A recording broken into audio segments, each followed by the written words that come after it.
We don't normally cover alien abductions on this channel with the exception of like Whitley Strieber and Travis Walton, but this case that we're going to be covering today really stands out as an equally incredible case with many very interesting angles. So in this episode we will be covering an alleged encounter with extraterrestrials and their UFO being observed by a hunter in the forest while hunting for elk in Wyoming. Hello and welcome to this episode of Mysteries with a History, where you'll be taken on a wild ride into the unknown, the strange, and the mysterious. Like you, I have questions, and like you, I want answers. And with each episode together, we will peel away the layers to look for the truth. Let me bring in my co-host, Jimmy Church of Faded Black Radio. Jimmy, happy Thursday. It's like coughing a little bit in the background. Yeah, no, I was swallowing coffee. You know, I gotta be on my game for this. Well, and especially today, Cristina. Hello, everybody. How's everybody doing? The Wayback Machine. You're going way back into cases. Let's go plural. That many probably don't know about, but when they broke, and we'll get into it in a second, but they were a sensation across the United States. This was like a really big deal. And there was a lot of, I don't want to use the word hysteria, but there was a lot of things that were happening around this time, 1972, 73, 74, 75, 76, which is where these cases fall into and they overlap. But it's the Wayback Machine. So I have to ask you, how'd you stumble? These are two of my favorite cases. This particular case, it actually happened when I was reading through some UFO books, kind of like last week as well. And I was like, oh my gosh, this one is good. We have to cover it. Yeah, but both are good. Both are great cases. And so that's what you were doing. You were just doing some rabbit holing. I was just kind of like in my spare time doing a little bit of reading, catching up on a few things. And I said, this is the one we got to cover. I do the same thing. I'm sure that most of us do. I'll be reading a book or, just and go, wait a minute, what is that? So I'll write on the internet and go and review. Oh, that's right. Okay. And then go down that thread and it leads you to other places. I do it all the time. I don't pretend to know that I know every single, I'm not like Michael Schratt, right? Or Richard Dolan, Linda Moulton Howe, where they've got this incredible recall. They've got all this research and they can go back and they've got the names and the dates and the locations. I don't pretend to know it all. I know a lot, but these two cases here are two of my favorites. And when it's a chat or a guest that, and we'll talk about different things, these two cases should be talked about, and they're not.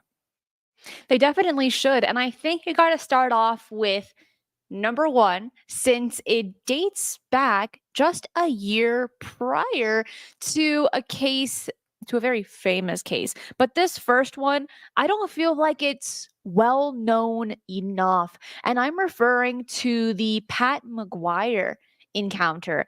And he was actually, let me share my screen here. Let me share an image of what this man looks like. While I do that, Jimmy, give us a slight rundown of who this man was and where his encounter took place. Well, okay. So before, I'm going to do the same exact thing. Before we go and pull all of this stuff up, we are talking about cowboy country, right? And right. So Wyoming, Montana, those areas up there where there is a lot of ranching, a lot of remote areas, and so forth. And so when you look up into this area, it's so wide open that, and I say this a lot, but if you're ET and you come to Earth, do you go to New York City, right? Or do you go to Canada? Do you go to Montana? Do you go to Wyoming, where you can do stuff and not be detected or reported? And that seems like a smart thing to do, which takes us to this case because and Leo Sprinkle, we have to bring him into this too as well. Where he goes in, he researches, he does some hypnosis, some therapy. And this case, Bozeler, Montana, Pat McGuire was, and it's MCG, McGuire, has a ranch up there that's 5,000 acres. And so he was on a hunting trip. And this is the other thing. And when you go and look up this case, it's multiple contact events. You've got sightings, you've got photographs, you've got cattle mutilations, you've got contact, and you've got witnesses. And that's what Pat McGuire's case involved. And so Leo Sprinkle comes in and starts investigating. McGuire says he's seeing lights streaking across the sky. He finds one of his cattle that's been mutilated, and then everything just takes off from there. It was a lot of contact that spanned a long time.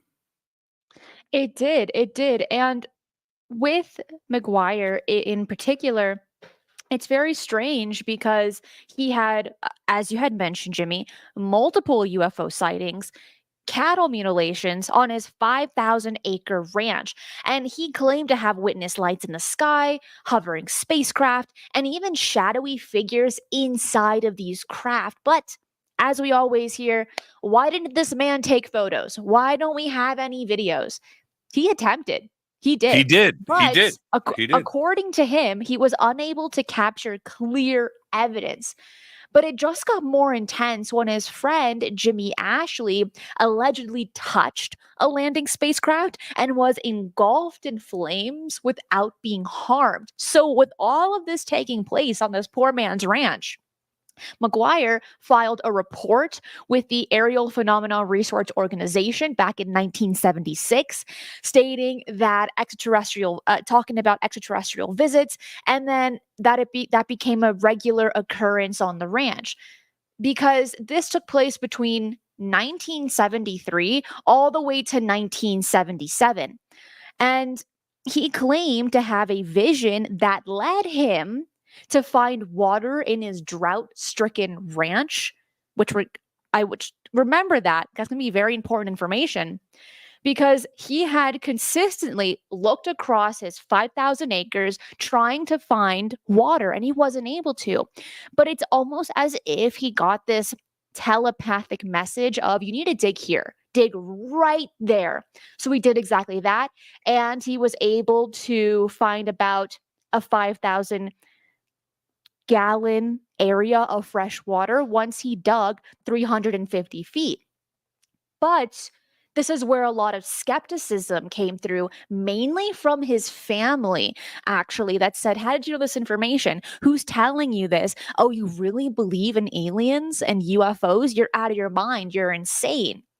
So it got so bad for him when he was telling the world about how he has contact with star people, as how he classified them. That's right. And Leo Sprinkle comes in this conversation, and we're going to get back to him. So write that name down. He starts investigating Mr. McGuire right here and tells him to go under regression hypnosis. And there he goes into a bit more detail on not only the craft, but the beings that he encountered, because he stated that these beings were about 6 feet tall with distinct features, large eyes, and hairless bodies. And they claimed to have warned him about a future climate catastrophe and provided guidance on various matters, including where to dig his successful well and a few other things. But it was getting so intense that he ended up getting a divorce with his wife, because not even his wife believed him. He remarried, and then he had 13 children. through the guidance from these star people. But it just gets more interesting because then in 1982, they're like, you should run for governor. You should do this, that, and the other. So what does McGuire do? He's like, that's a fantastic idea. You told me where the water was, told me to remarry, told me to have 13 kids. I did all of those things. Right. Let's run for governor. And it actually didn't go well. He had mentioned that he has this extraterrestrial support, which doesn't run well back in the 1980s so much, especially in a state such as Wyoming. And then he ended up actually dying without a penny to his name at the age of 67 in 2009. And this is all leading up to the next case we're going to cover. Well, okay, hold on. We can't get off of Pat McGuire yet. Let's stay right here for a second, because he got so excited. 1973, him and his brother, they're out, they're doing their thing. They're cowboys, right? They're ranchers. And they see an orange glow in the sky. And that was 1973. 1974, another sighting at the beginning of September, streaking lights across the sky, stopping over the ranch. A week later in September, lights were spotted again. Later on in September, more lights, cattle mutilations. They were doing head counts and started to see that the numbers were off in their cattle. And all of this is happening. And then he comes out and he says, hey, you guys got to understand, my ranch is a UFO landing site. UFOs landing. They used my ranch. And I got to tell you, Bosler is a town right. It's called Bosler. It's got population of 10. That's it. That's all that's there. So he's the one doing the reporting. And you're right about that. How he described the aliens. He tried to take pictures. He's got his other workers that are with him and his brother that are all seeing these sightings at the same time. This continued for a long time, all the way through to 1981, 1982. The headline, the local papers there, he was I'm going to say this, he was like a local celebrity. The population's very small, but right. But he's the media was covering this story and covering him. So he was a local celebrity for sure. And so when he decides to run for governor, Cristina, in the early 80s, and with his main supporters for his run were aliens, and that too as well. But this turns around and makes headlines. And the National Enquirer comes in and puts him on the cover. I have an alien base on my ranch. And yeah, this was a really, really, really big story. It was a fun read for quite a long time. I always liked the guy. I just thought he was very personable and he was great. And it was headlines for about 10 years here in the United States. That's impressive. And it seemed that it laid a foundation for the next case that we're going to be covering, which is the Carl Higdon case that took place October 25th, 1974. But it seems as if we aren't able to get a full grasp of this encounter without talking about Pat McGuire.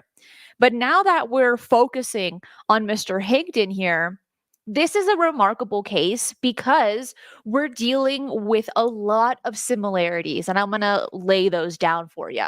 You have contact with extraterrestrials, UFO sightings, strange things in the area. Dr. Leo Sprinkle is there yet again doing his investigations. He was a UFO researcher. Then you have regression hypnosis, and you seem to also have this connection between an altered state of consciousness, these telepathic type messages as well. And Actually, I'm just going to hold off on the next thing I'm going to mention for a little bit later and talk to you about what happened, because he was found almost in a state of like being unconscious. He wasn't entirely, but his mind wasn't fully there on the night of October 25th, 1974, when he was going to do some elk hunting at the Medicine Bow National Forest in Wyoming. And there was this mission where and I believe it was his wife. His wife said, "My husband's missing. Can you go look for him?" And so they ended up finding 41-year-old Carl Higdon Jr., who was a oil well digger and who had radioed his location earlier that day, because it's so important to always tell people where you're going to be. And then at about 11:40 p.m., they found Higdon in a state of absolute confusion, unable to recognize his wife and repeatedly shouting about missing elk, which is odd. And his behavior was so erratic that his wife requested his rifle to be removed from his reach. But it only gets more intense. We haven't even gotten to the good part yet. No, So no, Higdon no, no. was You just barely. This case has it all.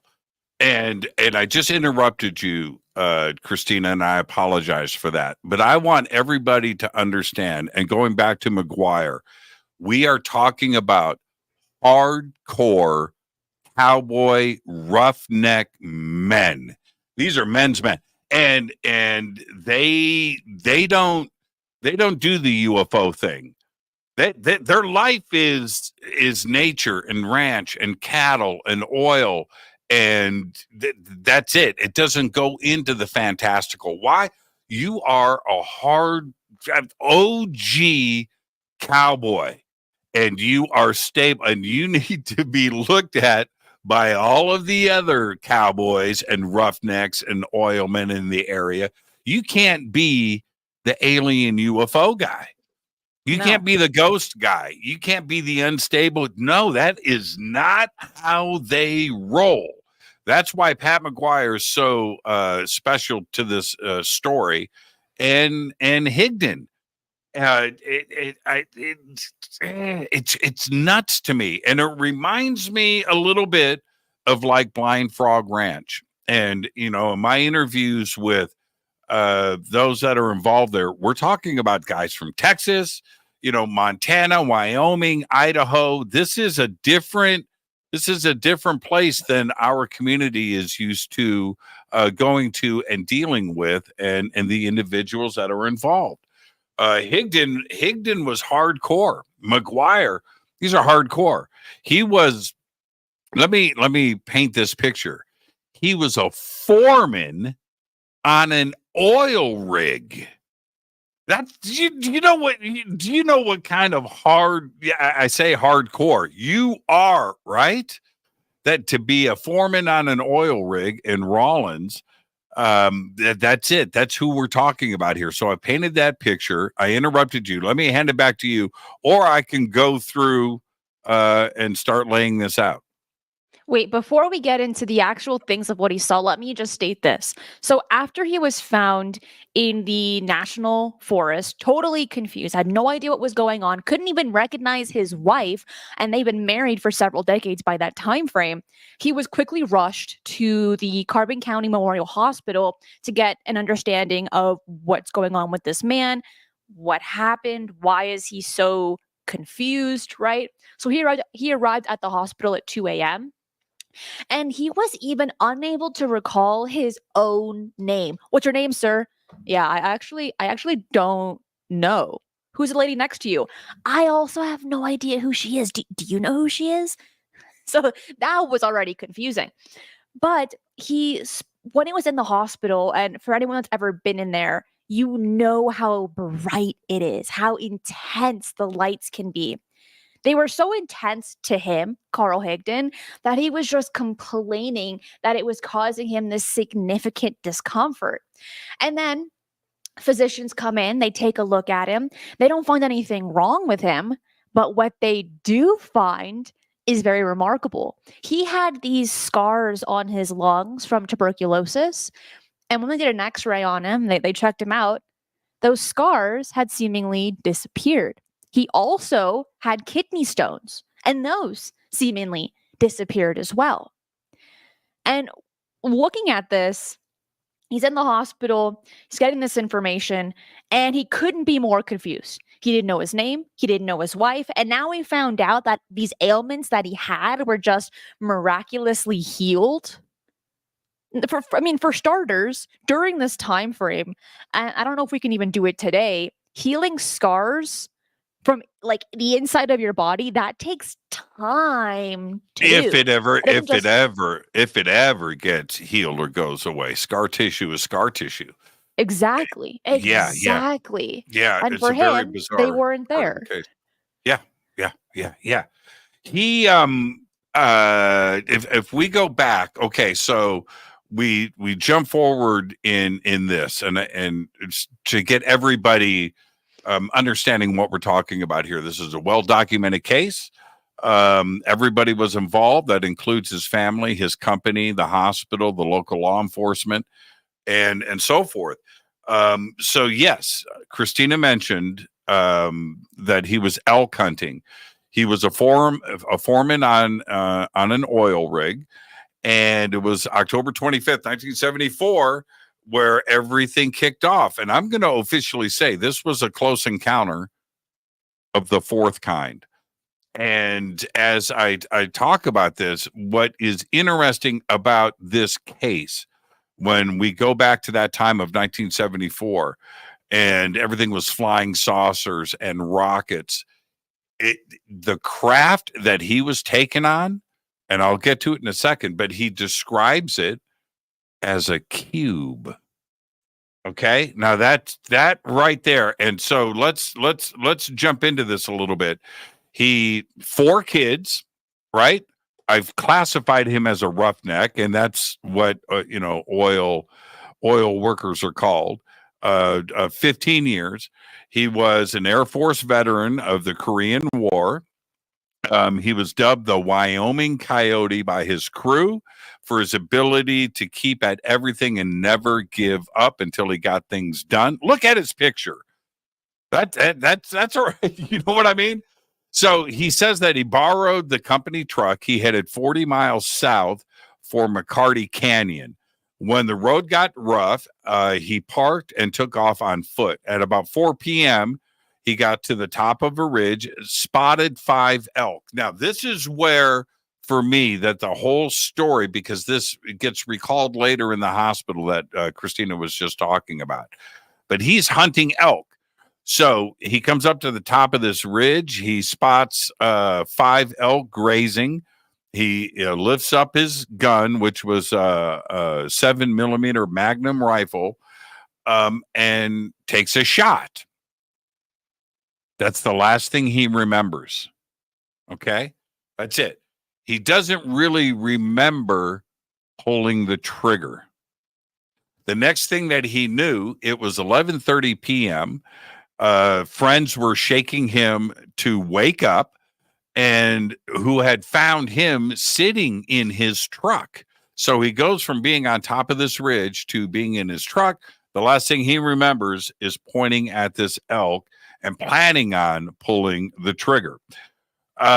So all he remembers is passing out, blacking out. So later that night, he's at Carbon County Memorial Hospital, and the nurse, and we have her name, it was Ella Peterson, asked him about his name, which Cristina just talked about. He didn't remember anything, didn't recognize his wife. His wife's name was Margery. But his eyes were red and he couldn't see. They were watering, they were burning, and this goes back to his close encounter. We'll get to that. So he starts to get his memory back, Cristina. And then he says, I do remember pulling the trigger, but there was no kickback on the rifle, right? And that nothing happened. The bullet exited the gun in slow motion, and then he dropped to the ground, or the bullet dropped to the ground about 50 feet in front of him. And his wife said, that's crazy, right? What are you talking about? Then while going through his clothes, right, she found the bullet in his jacket pocket. It was turned inside out and flattened, but it was there. She had the bullet, but it was she thought it must have struck a hard object. Ballistics experts were unable to explain how the bullet could turn inside out and flatten like it did. They didn't have an explanation for that. And again, he said the bullet exited the gun in slow motion. And instead of going, a normal bullet, it dropped to the ground 50 feet in front of him. He goes over, picks it up, puts it in his shirt pocket. He goes to the hospital. Later on, when he's at home, his wife is doing laundry. She's doing laundry. He's like, what's that? Empty in the pocket. And then that's when the flattened bullet was found. All of this is just crazy. Now, he goes through, Leo Sprinkle comes in. He goes through several sessions of hypnosis. And he starts to recall everything, and it never changed. There's Leo Sprinkle right there. Great researcher. And so, I'm going to say this. I'm going to go to the very end of not the end, but this was the only ET contact for Carl. And I find that, it's not like the story got bigger or other things happened or other encounters or other sight. No. None of that ever happened. But his story never changed for decades. Now, this is what he says. He says he pulls the trigger of the gun and gets knocked to the ground. He doesn't know how, but he looks up and he sees this ET standing over him, about 6 feet tall, and he says weighed about 180 pounds. There's the picture right there. This is incredible. And he said that he didn't know if it was male or female, but he assumed that it was male. He said the skin was yellow, had no ears, that very small eyes that were deep set. He said the mouth was thin and lipless with an open slit from which 3 large blocky teeth were visible. He said that 2 short antennae that you can see here in this drawing. This is a really good drawing, by the way. He had antenna coming off of his head. Now, was that growth? Was that part of or was it something else? Don't know. Okay, we don't know. The hair on the being's head was like straw and stood straight up. Kind of like me in the 1980s in Hollywood, if you want to cop a visual with that. But anyway, he said that he wore a tight black jumpsuit. Again, that is illustrated here. He said it was similar to a diving suit that a diver would wear. He had a pair of, he described them as seat belts and a metal belt with a yellow star decoration on his waist. Again, you can see it here in this drawing. Instead of a right hand, the creature possessed it's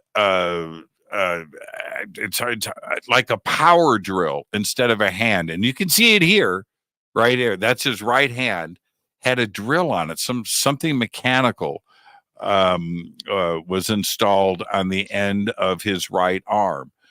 And the alien says, are you ready? In English, who are you? Looking down at him. And he's, so he's taking it all in. He's looking at the creature. He's looking at the stuff and he's looking at his right hand, the antenna, the yellow straw hair. And the alien says, who are you? Right? And how are you? Are you okay? Higdon replies, I'm pretty good. He said his hands were shaking. He was nervous. He was scared. He was trying to stay calm. And he said then the alien introduced himself as Also One. AUSSOONE. Also One.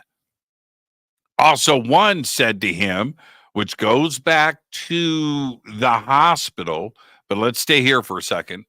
He said, your sun burns us.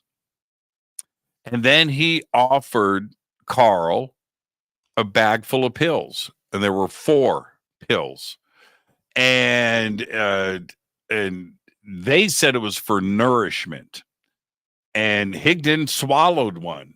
Now, and it's at this part of Carl's encounter where, for me, I stepped back and said, would I take a pill from a stranger? Right? Would I swallow it? I'm going to throw that at you, Cristina. Would you? E.T. gives you 4 pills. He says they're for nourishment. Are you taking one? I don't think so. No, you're not. I'm not. I have trust issues. I would not probably. You know who I take pills from?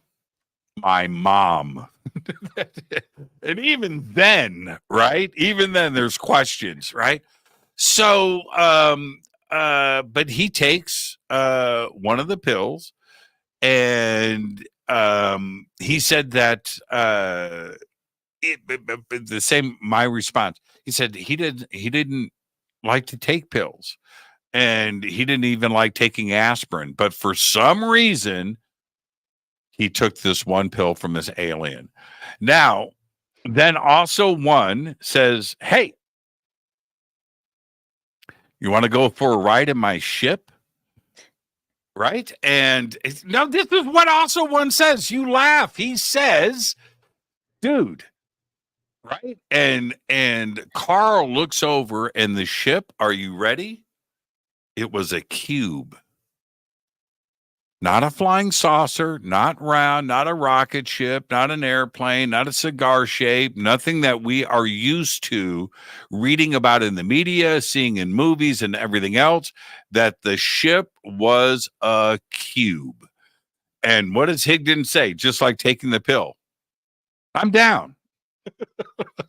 He does. He literally says, sure, let's go.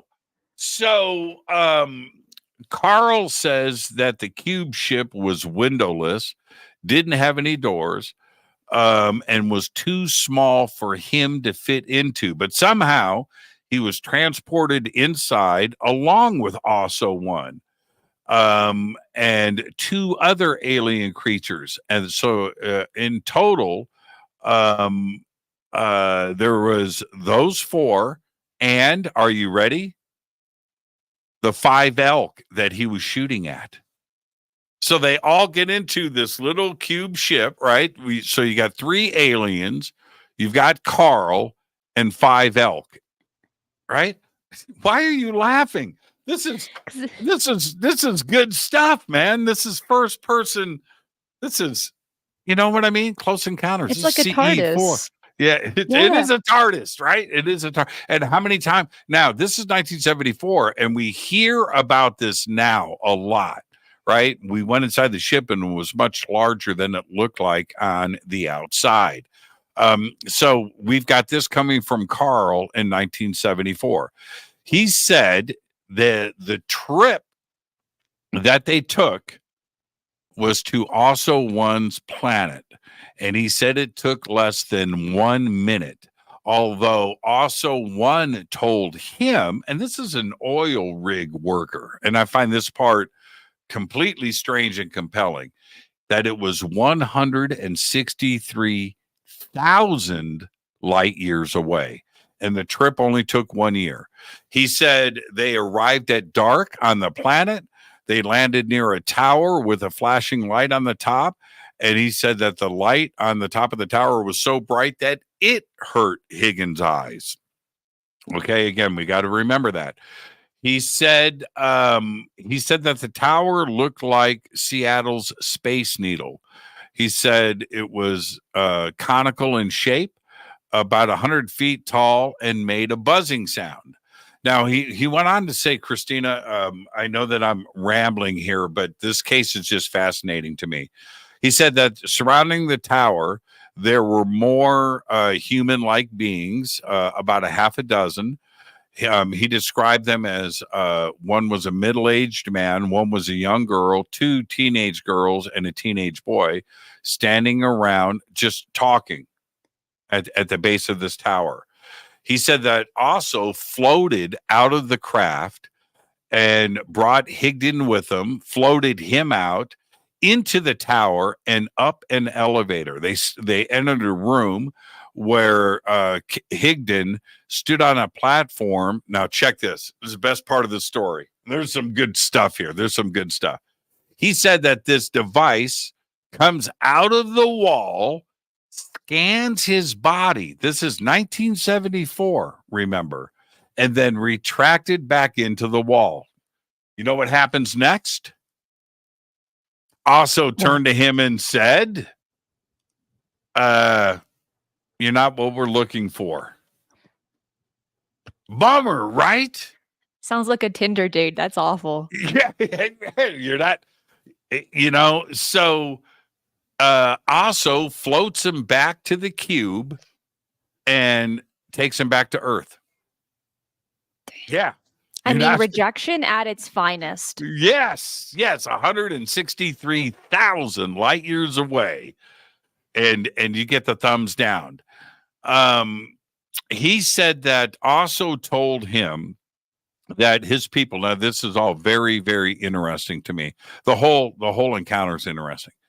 He said that also told Higdon that his people would explore Earth at various times. They would come here to find animals to breed for food.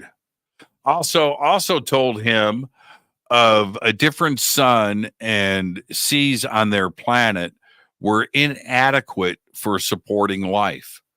Doesn't that it makes you think of climate change here, right? Because right now, things are pretty cool. They're getting out of control.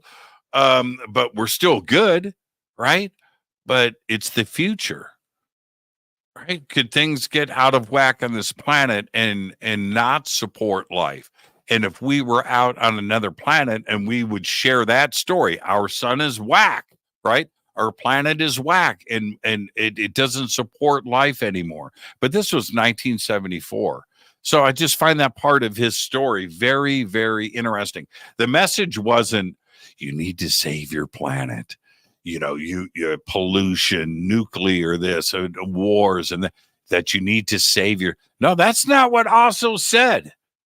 He said that they came here because they needed food. Isn't that interesting? And that their planet, their sun, and their seas could no longer support life. And what do we have here? Droughts and water shortages, and the concern that we have here. So after the body scanning, they come back to Earth and also pointed to his drill hand. Zoom in. That's the drill hand. Okay. And pointed at Higdon's pocket with the drill hand and floated the remaining package of pills back to that. There they are. That's a blister pack. And but also one took the pills back. And then he gave Higdon back his rifle. Higdon says he somehow managed to make it back to his truck and get inside, was very confused. That's where rescuers found him just before midnight. But the truck, Cristina, was not in the same position that he had originally parked it. He said that it was further into the rugged area, 3 miles away from where he had parked it, and that it was a 2-wheel drive truck, and there's no way it could have managed to drive into this rugged area. But check this out. The rescuers that found him said that there were no tire tracks. His truck was just resting there where they found it. There were no tire tracks leading up to that parked spot. And again, another compelling part to this case. So now let me jump forward, and then I'll hand this back to you. Back at the hospital, and you talked about all of this, about his tuberculosis scars, which ravage people's lungs, right? Those scars were no longer visible with x-rays, and his kidney stone issue apparently was gone. But aside from his eyes, he was in great shape, right? His scars were gone, his kidney stones were gone. Now, the local media comes in and covers this case. Publications across the country, the San Antonio Star being one of them. And it was front page news across the country in 1975. I read this story myself when it broke. But Higdon, one of his quotes, and you can see it in the newspaper article that you posted up there. This quote is in there. Life is not the same since I met that man. And there you go. But this is the other part of the case. That was it. They never came back. He wasn't what they were looking for. He never had another close encounter, never saw anything in the sky, nothing. This was his first one and only close encounter event. And while that might have been the case, according to him, he had mentioned that he did experience these very vivid, like dream episodes, that he felt that he was present in multiple locations simultaneously. And he claimed to have developed a, quote, feeling for when UFOs would be near, and reported subsequent sightings of lights in the sky with his family as well. And he also mentioned, and probably one of the biggest things about this that we've heard in many respects, but not all cases, when it comes to these, would we classify this as an abduction? Because he was invited onto the craft. But is it still an abduction before I even continue? Well, yeah, they said, also one said, dude, you want to go for a ride? And he was like, I'm down. And so he was invited. So is that an abduction? Now, okay, so now let's take it to the abduction level. Going for a ride is going around the block, right? Going for a ride to me is not leaving this planet for another star system. That's a whole, but that to us is a long distance, 163,000 light years and so forth. But Higdon said that only took a minute to get there. So a ride to ET is not the same thing that we would think about, right? What a ride is. So, but yeah, so does that move to the level of abduction? Well, he went under his, he said yes, he agreed to it, and it was only a minute to the planet. He gets rejected. He's not what they're. Oh. Let me ask you this, Cristina. What do you think they were looking for? Maybe it was for breeding. Maybe they see humans. Yes. Yeah, I don't know. I don't know. Yeah, possibly, no. That'd be kind of whack. How to serve man really in real life. Right. Now, don't you think that also one should have known male from female, right? How did also one make that mistake? Or was it, I don't know, humans? When you are not what we're looking for when they did the scan, said to me immediately, breeding, right? That they were looking for a female. Why didn't they know that first? Well, humans are not the only species on this planet. And there are plenty of species on this planet where you can change your sex. There are plenty that can do that. And some can reverse. Some are asexual, right? Where it's not necessarily a male-female situation that we have with Homo sapiens and other mammals. So maybe they were looking for that, to see that if he could, right, be part of a hybrid program, but he couldn't. He couldn't. Maybe he was like a Homo hermaphrodite. sapien. Maybe they were looking for that. You never know. But I just always found that very interesting. What is it that they were scanning for? Were they looking for eggs? Right? I don't know. It was very strange, but he got rejected. So, and they brought him back. So was that an abduction? I'm not I'm not so sure. It's like it could be classified either way, right? It might be. And I just quickly looked up if Carl Higdon had children, because maybe that was important, right? He had 4 kids. He had 4 kids. Right. So I was like, maybe that could have been a factor. Maybe he was infertile, right? And the scan figured that out. But I had to look it up just to make sure, and it didn't seem like that was the case. But this is a pretty remarkable account. It's one that, when talking about these close encounters, you have to address it, because you're dealing with so much here. Dealing with a craft, an entity, healing of wounds as well, or just like better health.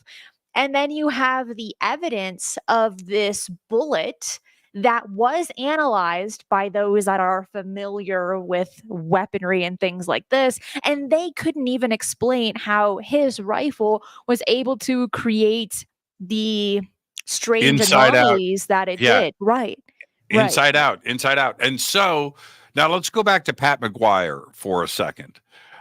This is all in that general area. We have Pat McGuire went on the record, and he said this on ABC Eyewitness News. He said that UFOs had landed on his property 25 or 30 times, right? So were those contact experiences on McGuire's ranch the same ET extraterrestrial civilization that had the encounter with Carl Higdon? I think that they're related, and they, all of this happened during the same time period, geographically the same place. Yes, I went ahead and I looked up where these two people had their encounters, only about an hour away from each other, or if you don't live in the States and you're like, what the heck does an hour mean? About 58 miles apart from each other. That's right. So pretty darn close. About the size of Pat McGuire's ranch. If you think about it. And it's so yes, all of this was going down, same place, same time. And cowboys, it's like very, very strange. And for everybody that's listening to us right now, go, and we've given you all the data. Go and look these cases up. Go and do your own research and look into this. It's a fascinating part of ufology. The media, there's tons of newspaper reports that you can go and look at. There are photographs, there are videos, there are interviews. It's just a fascinating part of our community.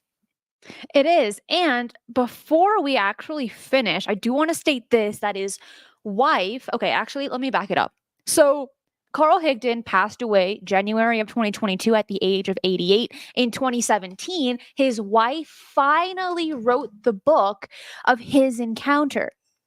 His encounter took place in 1974. The book didn't come out until 2017. I felt like that was a significantly long time to tell the world, or in this case, to lay it down straight of what happened. And just 2017 just seems so too far away from the original encounter. Right. I'm still living in like 2019. Right. And to pull this back into, and you're right about that, because the book came out in 2017, and Margery Higdon, Carl's wife, who decided to write the book, it's so distant from 1974.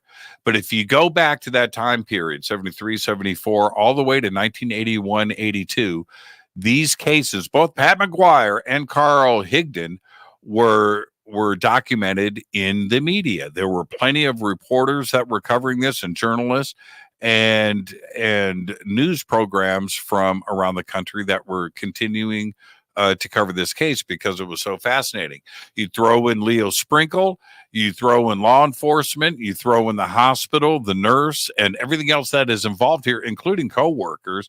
There's a lot of documentation in both of these cases. Carl Higdon's case was covered. It was covered deeply. And it's probably one of the reasons why this isn't stretching into a case like Roswell or Betty and Barney Hill is that Carl stayed out of the limelight. He didn't pursue any of that. He didn't write a book in 1975. That didn't happen until 2017. So that's why I think these cases, although well documented, aren't cases that we talk about first. And we should, Cristina.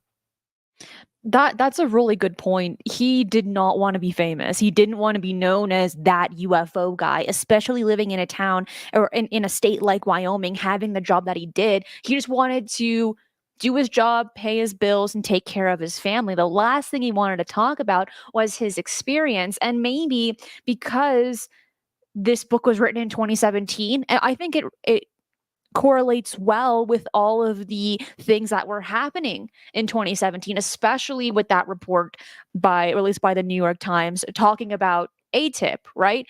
So maybe that might have encouraged her, the wife, to write the book on his encounter. Maybe she felt like the world was ready for them to know what really happened. I mean, there are a handful of possibilities of why she waited so long to write it, but simultaneously, I'm thinking with that much time, a little over 40 years of just like sitting on the case, some things, some details can get a little blurry. The ridicule. And when you're talking about, again, I'm going roughnecks and cowboys and the image that is there, to go public with this kind of stuff is completely opposite to the way that they live their daily lives. And when the ridicule starts to set in and you get pointed at when you're amongst these groups, it's a tough thing to deal with. And Pat McGuire said some pretty sensational things, and so did Carl.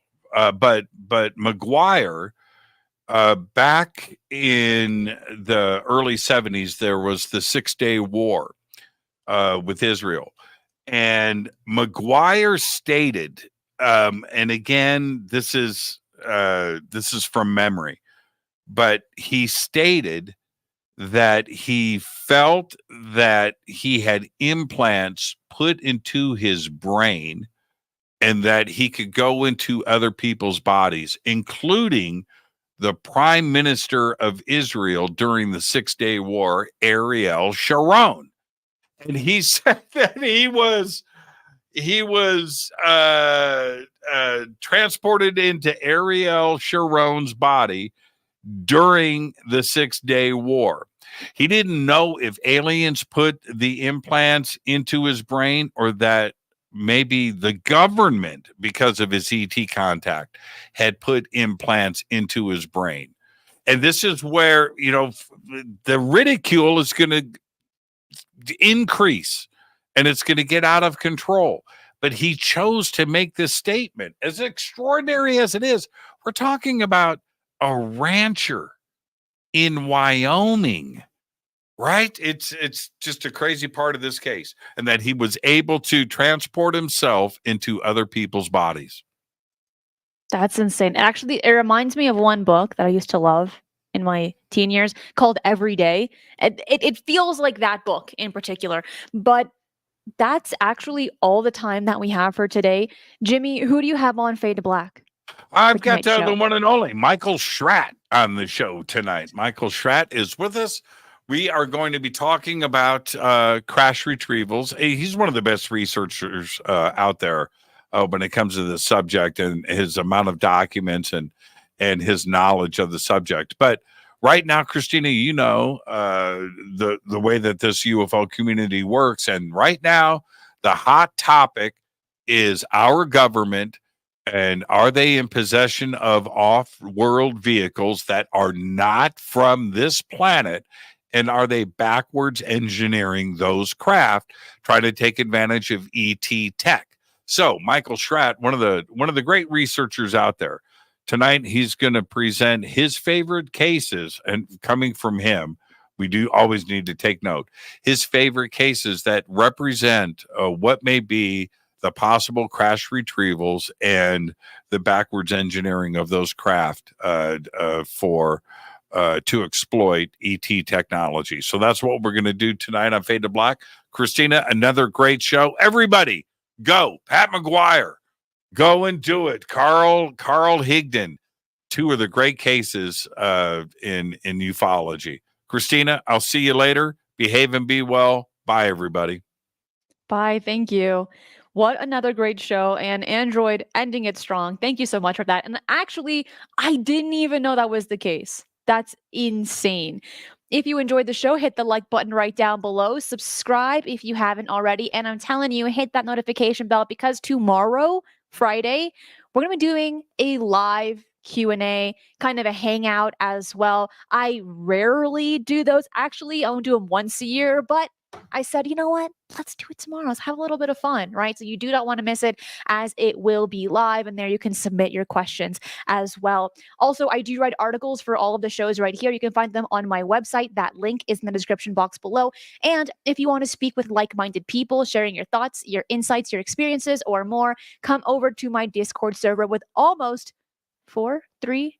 Someone will tell me how many members we have, because on the top of my mind, I can't remember. I think it's a little under 4,000 members, and you can just type in Strange Paradigms or find that link in the description box below. Lastly, my last little piece of information is that for my Patreon members, we will be doing a live get-together November 9th, I believe, and you do not want to miss it, because you'll be sharing your experiences being with like-minded people, and we'll be playing trivia games where you have the opportunity to win free merch like this cup and this hat and a few other things as well. That Patreon link is also in the description box below. That is it for today. I will see you tomorrow. Be safe, and remember, keep your eyes on the skies.